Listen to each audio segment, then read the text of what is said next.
नमस्कार। बीच है न्यूज 24/7 का हर दर्शकों को सदार प्रणाम, जोहर सलाम।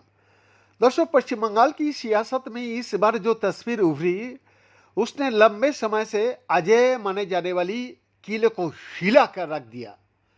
इस बदलाव का केंद्र में रहे गृह मंत्री अमित शाह, जिनकी रणनीति और संगठन पर पकड़ को इस जीत का प्रमुख आधार माना जाता है।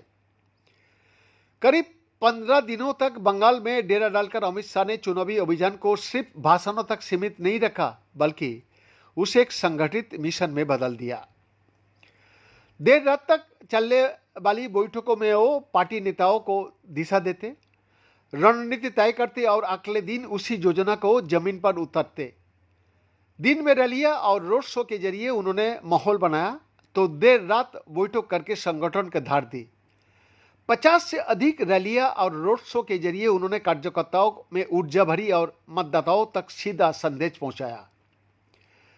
दर्शक, चुनाव के दौरान की गई उनकी घोषणाएं, जैसी सरकारी कर्मचारियों के लिए 7वां वेतन आयोग लागू करना और कानून व्यवस्था पर सख्ती तेरे मतदाताओं को भी स्पष्ट राजनीतिक संदेश दिया।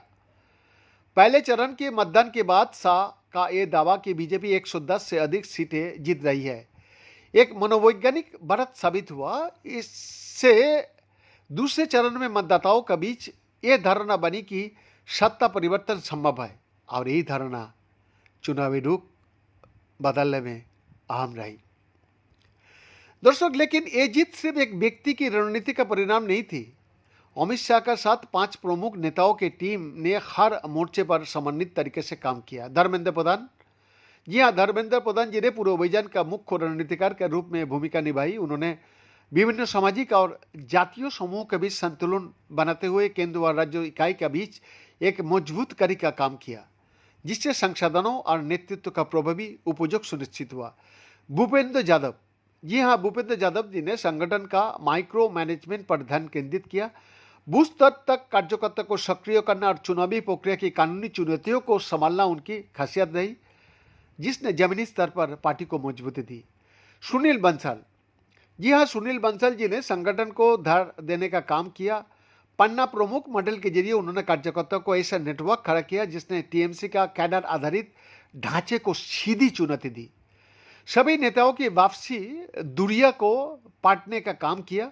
पिछले 4 साल में हर सीट की फीडबैक के आधार पर कमियों दूर करने के साथ साथ जमीन पर ममता बनर्जी की सरकार के खिलाफ मुद्दे को लेकर पार्टी कैडर को सड़कों पर उतरा। बिप्लब कुमार देब, जी हाँ, बिप्लब कुमार देब जी ने अपने अनुभव का उपयोग करते हुए खासतौर पर उन क्षेत्रों में काम किया जहां सामाजिक सांस्कृतिक समानताएं त्रिपुरा से मिलती है। उनकी आक्रामक प्रचार शैली ने कार्यकर्ताओं में नया जोश भरा। अमित मालविया जी ने डिजिटल मोर्चे पर नैरेटिव की लड़ाई संभाली।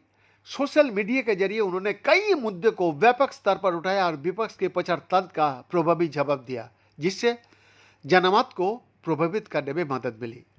दर्शक, इन सभी नेताओं के सामूहिक प्रयासों ने बीजेपी के लिए पश्चिम बंगाल में नए संभावनाओं का द्वार खोले, और ये जीत सिर्फ चुनावी परिणाम नहीं बल्कि एक सुनियोजित रणनीति, मजबूत संगठन और निरंतर प्रयास का परिणाम बनकर सामने आई, जिसने बंगाल की राजनीति में एक नया अध्याय लिख रहा है।